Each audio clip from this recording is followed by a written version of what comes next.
Kotalipara driving training সেন্টারে গাড়ি চলতেছে কোটালীপাড়া পৌর টার্মিনালে। আর আজকে প্রথম দিন গাড়ি চালাচ্ছেন আমাদের সুমন ভাই। আপনারা দেখতে পাচ্ছেন বাগান উত্তর পাড়ের সুপরিচিত সুমন ভাই গাড়ি চালাচ্ছেন। আপনারা কোটালীপাড়া সবাই তাকে চেনেন, চেনা মুখ, পরিচিত মুখ। এবং কোটালীপাড়া ড্রাইভিং ট্রেনিং সেন্টারে আজকে প্রথম দিনে গাড়ি চালাচ্ছেন খুব সুন্দরভাবে, দক্ষতার সহিত যেভাবে শিখাই দেওয়া হয়েছে একদম পুঙ্খানুপুঙ্খভাবে সেভাবে গাড়ি চালাচ্ছেন। আপনারা দেখতে পাচ্ছেন পৌর টার্মিনালে। আর তিনি অল্প সময়ের ভিতরে গাড়ি আয়ত্ত করে ফেলেছেন।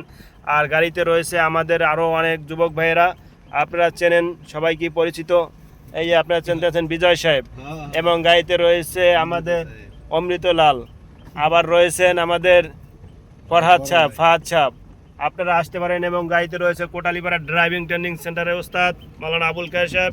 আপনারা আসুন, আমাদের ড্রাইভিং দেখুন, আমাদের গাড়ি দেখুন। আমাদের গাড়ি এই চালাইতে হলে আমাদের ড্রাইভিং ট্রেনিং সেন্টারে যোগাযোগ করতে হলে আমাদের স্ক্রিনে দেওয়া নাম্বারে যোগাযোগ করে আসুন। এবং আপনারা যারা চেনেন, সুমন ভাই আছে, অমৃত রয়েছে, এবং রয়েছে যারা রয়েছে যুবকরা রয়েছে, তারা